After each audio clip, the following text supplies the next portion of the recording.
Buongiorno a tutti, Gabriele Castelli Federvini, grazie a Veneto Agricoltura per l'invito.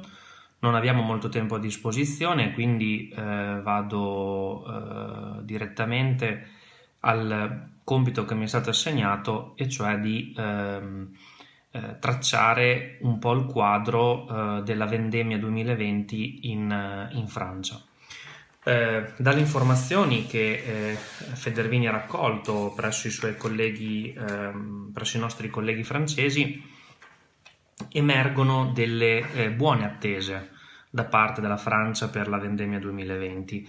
Buone attese sia in termini qualitativi che in termini quantitativi. Quando parliamo di Francia, non ci dobbiamo dimenticare che il paese viene da anni passati in cui il gelo, la grandine, veri e propri colpi di calore avevano colpito in alcune aree in maniera anche forte i vigneti e avevano per alcune regioni viticole anche compromesso la produzione nelle passate campagne.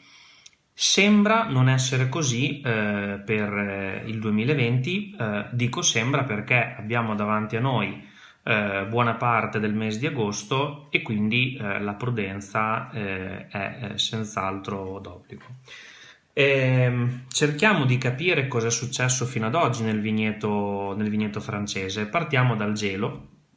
Il gelo quest'anno non ha risparmiato la Francia, ma come dicevo non con l'intensità degli scorsi anni. Ha colpito soprattutto nelle regioni meridionali e in particolare in Provenza, dove i colleghi francesi si aspettano anche qualche perdita di raccolto dovuto al gelo primaverile, quindi sicuramente sui vini della Provenza potremo avere una produzione 2020 che sarà inferiore alle attese. Se però noi allarghiamo lo sguardo al resto del paese, quest'anno il gelo non è stato un problema per il vigneto francese. Proseguendo l'analisi, andiamo a vedere lo stato sanitario delle uve. Le uve si presentano ad oggi in un buono stato sanitario. Ci sono stati degli attacchi di peronospora soprattutto durante il mese di giugno, che hanno interessato in particolare le regioni viticole francesi del sud-ovest e dell'ovest del paese, mentre questa pressione è stata inferiore o comunque più debole nelle regioni del nord della Francia.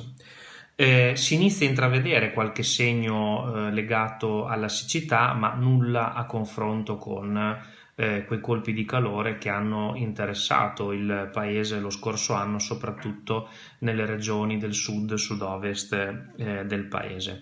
Quindi, da un punto di vista quantitativo, le attese sono buone. Da un punto di vista sanitario, lo stato delle uve è buono.